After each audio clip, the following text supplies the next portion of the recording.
왜 다들 워렌 버핏을 현자니 뭐니 치켜 세우는지 이해가 안 돼. 그냥 그 사람 주식해서 돈 번 거 아닌가? 개미들 피 빨아먹는 투기꾼일 뿐이야. 인터넷에서 보면 악플이 굉장히 많죠. 이런 악플러들이 자의식 좀비에 해당이 된다고 해요. 자의식 좀비의 또 다른 특징은 자의식 방어만 하면서 아무런 시도와 도전을 하지 않습니다. 자신의 자의식에 상처를 입히는 우월한 존재가 있으면 곧바로 깎아내립니다. 이 사람들은 역행자가 될 수도 없고 성공할 수 없습니다. 바로 자청님의 역행자라는 책에서 나온 이야기입니다. 자청님은 30대 초반에 일하지 않아도 월 1억씩 벌게 되었다고 해요. 대단하죠. 30대 초반에 경제적 자유를 이루는 것은 사실 쉬운 일이 아니잖아요. 그 방법을 역행자라는 책에서 자세하게 설명해 줍니다. 자청님이 소개한 돈 버는 순서, 경제적 자유를 이루기 위한 7단계를 간단하게 알아보려고 해요. 여러분들도 7단계를 들어보면서 내가 어떤 단계에 자신이 있고 어떤 단계가 잘 안 되고 있는지 자가진단 해보셨으면 좋겠습니다. 그 중에서 저는 1단계인 자의식 해체에 대해서 이야기를 집중적으로 하려고 해요. 성공하기 위해서는 자의식 해체부터 시작해야 하거든요. 저는 자의식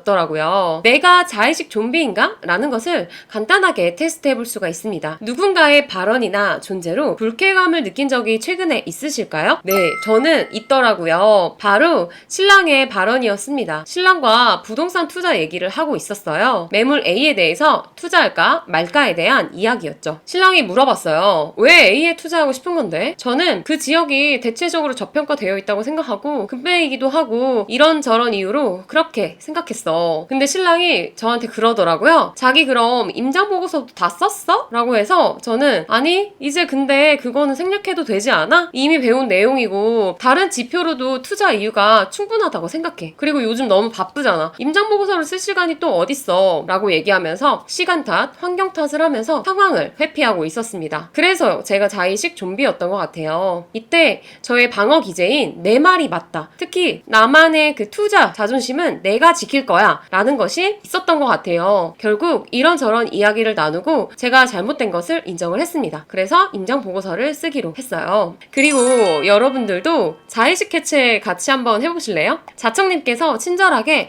3단계로 설명해 주십니다. 첫째는 탐색입니다. 아까 말한 내용과 같은데요. 누군가의 발언이나 존재로 불쾌함을 느낀다면 그 원인이 자의식 때문은 아닌지 알아보는 것입니다. 그러면 내 상처, 잘못 투사된 공격성, 비뚤어진 생각이 어느 정도 보입니다. 그러면서 새로운 걸 받아들일 수 있는 여유가 생깁니다. 저 또한 그랬죠. 신랑하고 처음 이야기할 때는 기분이 나빴어요. 비뚤어진 생각도 있었죠. 둘째 방법은 인정하는 것입니다. 왜 그 사람을 보면 기분이 나쁘지? 왜 그 말을 들으면 기분이 나쁠까를 생각을 하면서 상대를 질투한다면 그 감정을 인정하는 것입니다. 제가 신랑보다 부동산 투자 측면에서 부족하다라는 생각이 들어서 기분이 나빴던 것 같아요. 부동산 투자 부분에서 신랑보다 제가 자신이 없다 보니까 그 말을 들었을 때 괜히 절 무시하는 것 같고 더 그 상을 회피하게 되었던 것 같습니다. 세 번째는 바로 전환입니다. 인정으로 열등감을 해소하고 이걸 변화의 계기로 삼기 위한 액션 플랜을 만드는 것입니다. 그래서 제 7월 목표는 관심지역 임장보고서 3개 쓰기로 정했습니다. 근데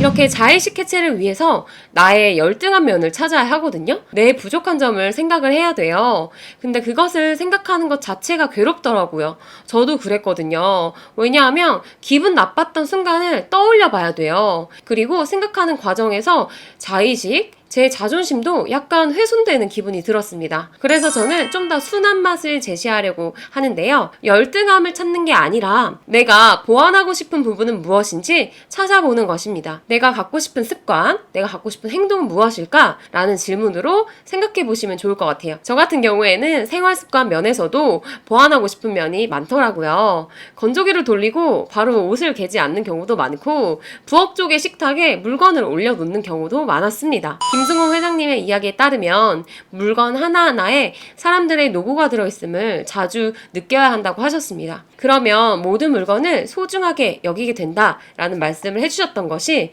기억에 나더라고요. 그러면서 저도 옷도 좀 잘 개고 물건도 제자리에 잘 가져다 놔야겠다라고 다짐을 했습니다. 물론 역행자의 7단계도 좋지만 제가 이야기한 기본 생활 습관을 보완하는 것처럼 꼭 거창하지 않아도 좋다고 생각을 해요. 왜냐하면 삶 속에서 이렇게 작은 긍정적인 변화를 이끌어내는 것도 인생에서 엄청나게 큰 이득을 가져올 것이거든요. 다음으로 자청이 역행자에서 이야기한 7단계 과정이 궁금한 분들이 계실 것 같아요. 그래서 그 부분을 이야기해보려고 하는데요. 자청이 소개한 7단계 전략, 저와 함께 정리를 한번 해볼게요. 책과 다를 수는 있지만 제가 이해한 대로 풀어서 설명을 해보려고 해요. 1단계는 바로 자의식 해체입니다. 자의식 해체는 내가 모자란 게 뭔지 알자는 겁니다. 내가 부족한 게 뭐지? 라는 것을 파악하는 거예요. 두 번째는 정체성 만들기입니다. 바로 목표 설정이라고 생각을 합니다. 예를 들면 나는 30억 부자가 될 수 있다 라고 목표를 설정하는 것도 정체성을 만든 것이라고 생각을 합니다. 3단계는 유전자 오작동 극복입니다. 현재 게으름을 많이 피우고 있다 라고 하면 지금 유전자 오작동이 유지되고 있다고 해석하면 편할 것 같아요. 그게 굉장히 자연스러운 현상이고요. 4단계는요, 뇌 자동화입니다. 뇌 자동화 전략은 똑똑한 의사결정을 하기 위한 힘을 키워야 하는데요. 바로 글쓰기와 독서를 강조합니다. 뇌를 좋게 만드는 것이죠. 5단계는요, 역행자의 지식입니다. 여기서 기버 이론,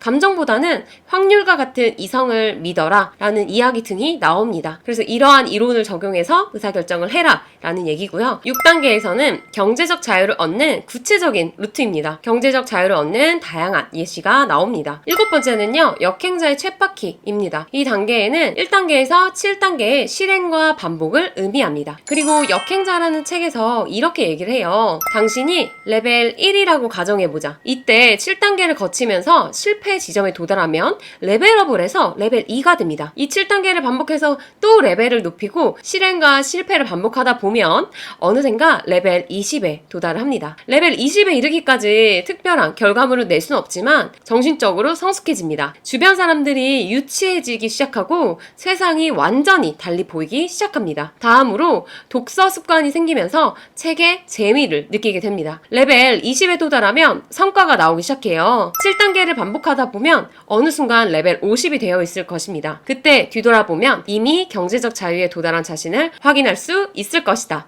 라고 나와요. 이 글을 보고 좋았던 점은 저도 최측근 사람들과 관심사가 통하지 않는다 라는 생각이 들었고 세상이 다르게 보이기 시작했습니다. 더마인드 책을 쓰신 하와이 대저택님의 강의에서도 들었던 내용인데요. 셀프 고립이라는 개념입니다. 원래 기존에 알고 있던 관계에서 멀어져서 자신을 개발하는 시간에 집중하는 것입니다. 저도 셀프 고립을 어느 정도 하기 시작했고 독서 습관에 있어서는 레벨 20 언저리에 있지 않나? 라는 생각을 했습니다. 여러분도 나는 몇 단계지? 라고 생각해 보시는 것도 좋을 것 같습니다. 사실 이 7단계를 모두 아는 것은 기억하기 조금 힘든 것 같아요. 결국 제가 느낀 가장 중요한 것은 뭐였냐면요. 바로 그냥 뭐라도 해라. 뭐라도 실행해라. 라는 것이었습니다. 여러분도 이 영상을 끝까지 보셨다면 꼭 오늘 당장 할 수 있는 무언가에 대해서 종이에 적어보셨으면 좋겠습니다. 앞으로 책과 관련한 삶에 적용할 내용을 알려드리겠습니다. 제 계정이 작아서 구독을 안 하시면 아마 찾으실 수 없을 거예요. 오늘도 제 긴 이야기 들어주셔서 감사합니다.